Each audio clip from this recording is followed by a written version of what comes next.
palm tree. She used to sit at the palm tree, and she used to decide the cases, court cases. Okay, people would say, I'm like you have a dispute. Okay, so let's say that Yeti and her husband are having a jagara. Okay, they're having a dispute. Sister Yeti and her husband are having a dispute. So then they go to Deborah, and Deborah is saying to Yeti, now Yeti, you need to listen to your husband and everything. So, which is kind of funny because she's a married person in the story. Okay, she had her husband. Why was her husband not the judge? Why was she the judge? Okay, well sometimes, guys, I know this is shocking to us, but occasionally the women are smarter than the men. Sometimes it happens. There are 13 main judges in the book of Judges, 13 judges, and one of them is a woman.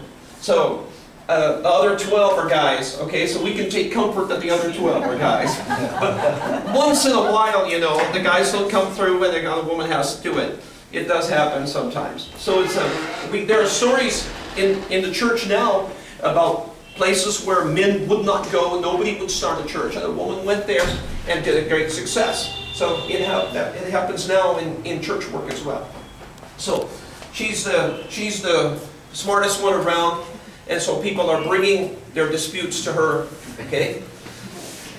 Now what happens is that there is a general in the army. Okay, he is the general of the Israelite forces, and but he's a great general, but he's afraid.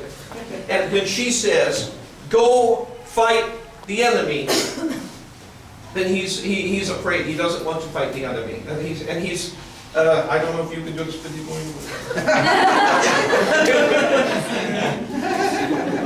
Okay. So he says to her, "I will not go unless you go with me." Okay? I will say, "I won't go unless you go with me." So Deborah says, "Okay, I'll go with you, but because of the way you are doing this, the glory of the victory will go to a woman." Now when she says that, she may be thinking that would be her. The Bible doesn't say that, but who else? Okay? But anyway, she might be thinking that. But so what he does is he gathers all the Israelites. Now the people they are fighting against, there is an enemy to the north of Israel who has iron chariots. That doesn't mean that chariot is solid iron. It means it's plated, iron plated chariots.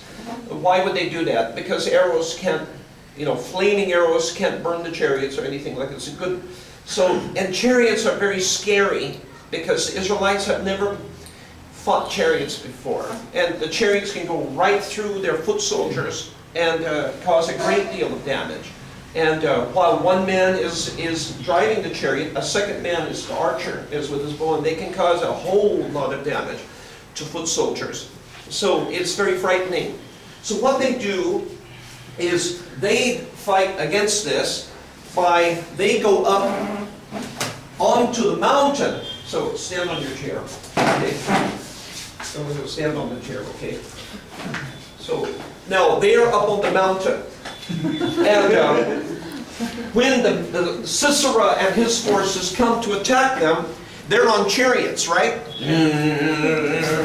But when they come to the mountain, you can't drive chariots up the mountain. They have to get down because it's too rocky and everything, so they can't fight them. So they get off their chariots, right? Now they're on equal basis. The chariots are no use to them. The very smart move that they made, that the Israelites made.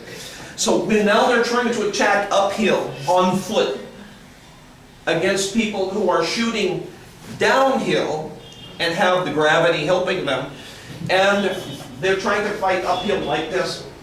So now the advantage has been switched over to them. Their chariots are grounded and they're on foot fighting uphill, and they're up at the top of the mountain. So when they try to fight against these people, and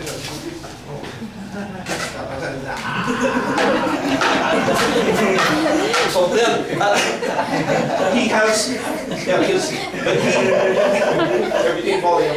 But it's too small for him. But they have the advantage. You try doing this sometime, anything uphill, you know, and it's harder than doing it downhill. So they come down, jump down at me. Ah! So now I'm fleeing, running away, and he's chasing me. Okay, that's the end of that part. Now, for the next part, you stand back there, okay, and you're finished now for the time being, okay. Now, I'm fleeing from Israel. And I'm Sisera. Since I don't have another helmet, Sisera is not the king, he's the general. But I only have one helmet, so I'm going to wear this just to wear something, okay? So, I'm coming away, running away from... I'm running away from the enemy there, okay? And, so then,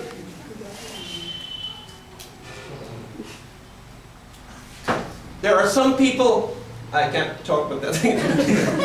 There are some people who lived on the border between Israel and Sisera's home area. And these people were called Kenites. The Kenites were metal workers. So, all of these weapons that we have here, they're the kind of people who make this stuff, okay? And they sharpen the farm tools and all this kind of thing.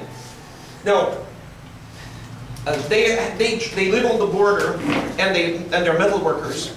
So they're trying to please the Israelites, and they're trying to please the enemy as well, because they need the business from both sides.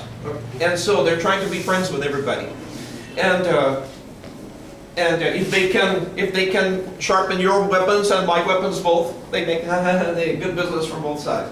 And not only weapons, of course, but farm tools as well. So now they live, and they know, the Israelites know these people, and the Canaanites also know these people.